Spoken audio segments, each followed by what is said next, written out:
বিদেশি কর্মীদের জন্য নতুন নীতিমালা ঘোষণা করেছে মালয়েশিয়া।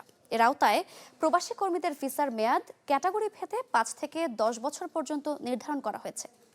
একই সাথে ঘোষণা এসেছে ন্যূনতম বেতন বৃদ্ধির। এ বিষয়ে আমরা বিস্তারিত জানবো। মালয়েশিয়া থেকে যুক্ত হচ্ছেন সহকর্মী ওয়াহিদ সোহান।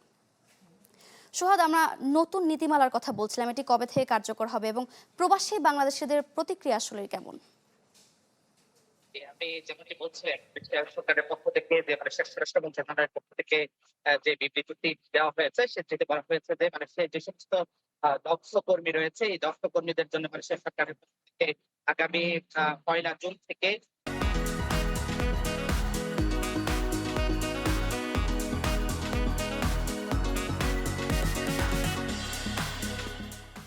যে ভিসার যে নীতিমালায়, ৫ বছর থেকে ১০ বছরের ক্যাটাগরি এবং ক্যাটাগরি 2 তে ১০ বছরের ভিসার যে নীতিমালা নির্ধারণ করা হয়েছে সেটি মালয়েশিয়াতে যে কর্মীরা আসবে বা এক্সপেক্টেড রা আসবে তাদের জন্য এই নীতিমালাটি নির্ধারণ করা হয়েছে। আপনি জানেন যে মালয়েশিয়া সরকারের সঙ্গে বাংলাদেশ সরকারের যে বৈধ কর্মী প্রেরণের যে নীতিমালা রয়েছে সেই নীতিমালার মালয়েশিয়াতে যে যেসব কর্মীরা আছে, অধিকাংশ কর্মীরাই কিন্তু অদক্ষ। কিন্তু মালয়েশিয়া সরকারের পক্ষ থেকে এই মুহূর্তে যে সিদ্ধান্তটি নেওয়া হয়েছে যে বিশ্বের বিভিন্ন দেশ থেকে যে সমস্ত এক্সপার্টরা রয়েছে, আইটি এক্সপার্ট, বিভিন্ন সেক্টরে যে সমস্ত এক্সপার্টরা রয়েছে সেই সমস্ত এক্সপার্টদেরকে উৎসাহিত করার জন্য কিন্তু এখানে মালয়েশিয়া সরকারের পক্ষ থেকে এই সিদ্ধান্ত নেওয়া হয়েছে। তারা ৫ বছর থেকে ১০ বছরের ভিসা এবং তারা যাতে ফ্যামিলি সহ এখানে থাকতে পারে সেই সিদ্ধান্তটি নেওয়া হয়েছে।